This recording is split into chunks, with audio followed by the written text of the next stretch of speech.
Hey, Lloyd, look, got a John Frusciante. Make it stick. I believe this is episode 35. 35! Alright, make it stick. Let's jump into Anki.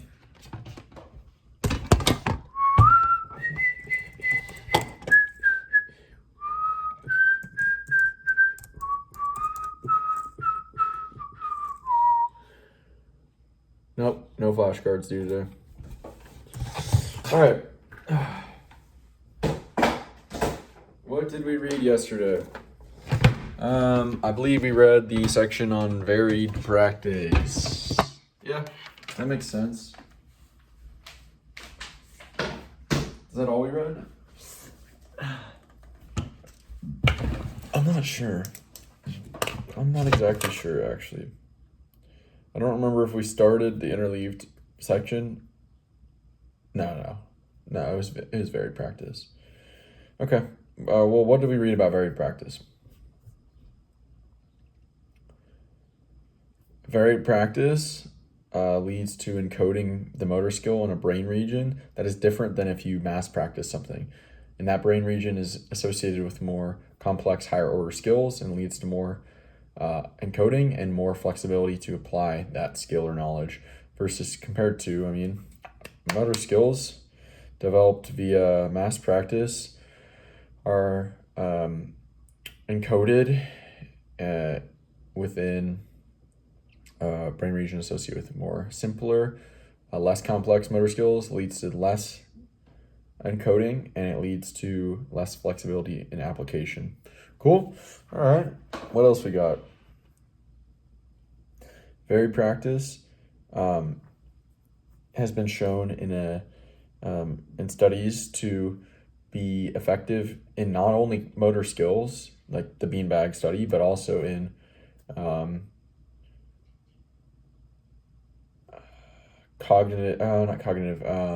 language-based knowledge, such as anagrams, which the study was about, but like the idea would be generally anything that you practice can be improved via varied practice.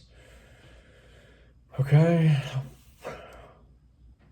Talked about a Stanley Cup winning team that had started to use varied practice in their ice hockey practice. Is that really it? I must have read more than that.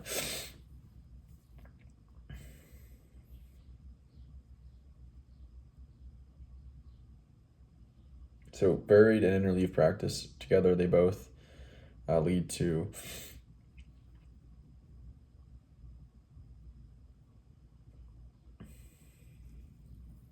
more dynamic, flexible knowledge, understanding more nuanced knowledge, leads to more interleaved varied practice lead to more nuanced understandings and applications.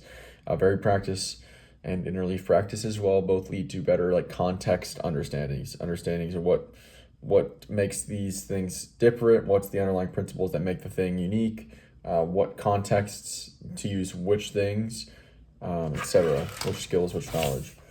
All right, surely there's a lot more in this. There's just writing all over this. Okay, well, we got that part. Right, athletic training. Okay. Athletic, like mass practice is like super pervasive and has been for athletic training, right? Interleaved and varied practice, very rarely used purposely in athletic training. So that's the norm.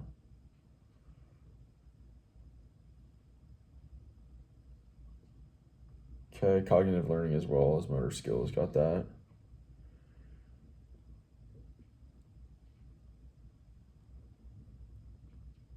Cool, got that.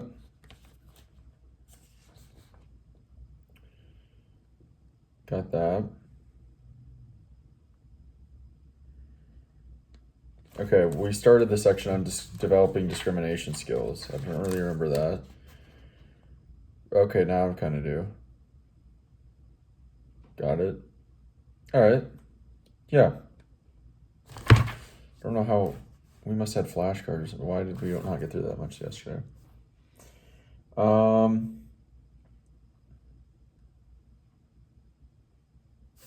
right. So interleaved. Right. We talked about the math textbooks and how they're like an example of mass practice. They have them all like one problem, then all the next problem, then all the next problem. Um,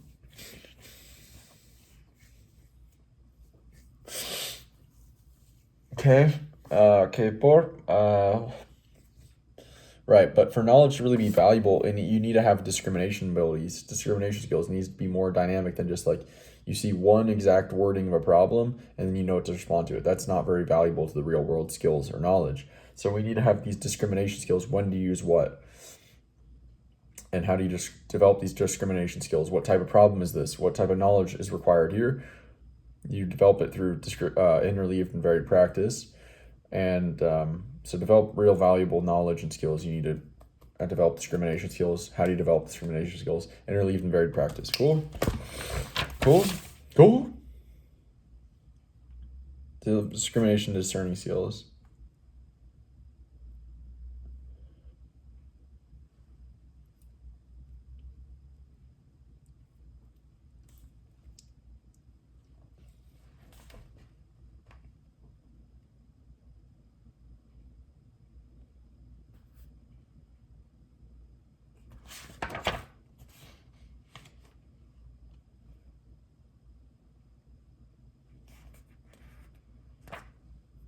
Gosh, I've got a lot of writing in these pages from the last time I read this book, so it's kind of hard to make out what's new and what's old.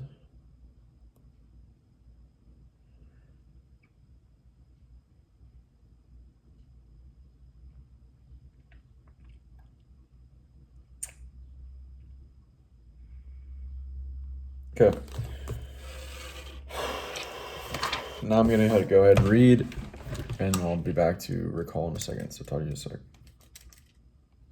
All right, guys. There was a ton in there, so this is gonna be a big recall. All right. Okay. Discerning skills. We're developing discrimination skills. This is the section we just finished. Okay, so we basically looked at two different studies or types of studies that have been conducted in order to study this interleaved and varied practice for discrimination skills. So the first one was painters and paintings. So students were learning to identify, basically look at a painting and basically identify who the artist was. And so they tested mass practice versus interleaved practice, right? And mass practice would be like, we're looking at all this guy's artwork one at a time, and then we'll go to the next guy's artwork, then we'll go to the next guy. And the other group was like interleaving. We'll just do one guy's, then we'll do the next, then we'll do another's, then we'll do mix them all up, right? And of course, as typical, people are like, mass practice is more effective. Interleaved going to be too complex, too much going on, and mass will allow us to better learn. What do the results say? No support for that. The results say interleaved improved learning by a lot. And not only did it improve learning by a lot, it improved the ability to take pieces they had not even studied and better recognize the artist than the mass practice group. In this, they kind of noted like the mass practice was, helping identify commonalities between pieces that you'd see piece after piece. But that was less important than understanding the differences that separate one artist from another. But I don't really think that's a great point. I think you will identify the commonalities better from interleaved practice than mass practice, because once you're mass practicing, you're just gonna, that the commonalities, you don't really see the nuance of the commonalities, maybe not. Anyway, they made a point of understanding the differences of what separates one artist from another painting is more important than the commonalities of what make two paintings from the same artist similar. Okay.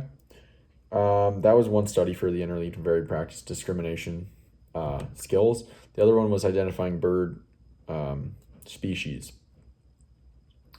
So bird species is much more complex because or is very complex because birds in a family all have do not all have a defining feature. So within a family, every bird does not have one thing that's all the same that makes them the family. They have characteristic things. So like a lot of them have one of these features, but not all of them in a family. So it makes this pretty complex and nuanced.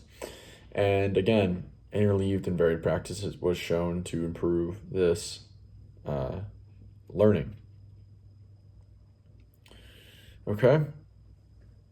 And so basically one of the ending points here was conceptual knowledge versus factual knowledge. They bring back recall. They're like, well, factual knowledge is just an ability to recognize, and recall facts. Not very valuable compared to conceptual understanding, where you have to understand the deep underlying principles and the context dependencies and how these deep principles interrelate. And they're like, well, is recalling facts and practicing interleaving and varied recall, would that even help with conceptual understanding? Like that, probably not, right? Just help with factual understanding. Wrong again. Why does it seem like everything is counterintuitive in learning science? Learning is misunderstood. Anyway, yes, recall and practice of factual and examples being recalled improves conceptual understanding. Yes, it is the raw ingredients for conceptual understanding, yet again, like we've seen before. Anything I missed? Cool.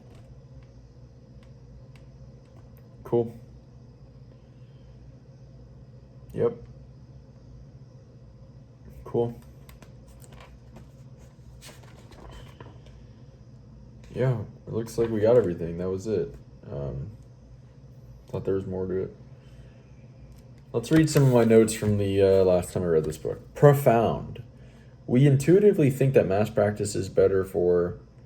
Did I say that? Yeah. Even with the results in the painter's experiment, I don't think I said this. Even with the results, the students still preferred mass practice, thinking mass practice was better.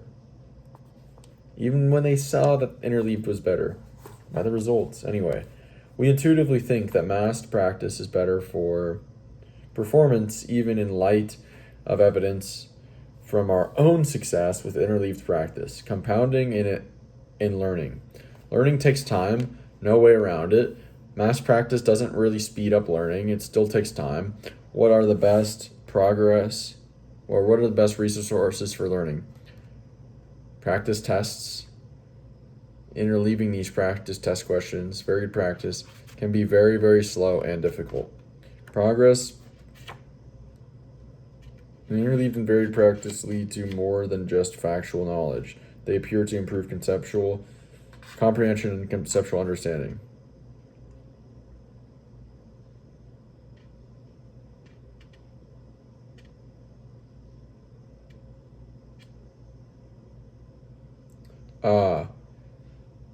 But still take time. Progress, but insane compounding growth. I don't know why that doesn't make any sense, but yeah, it does.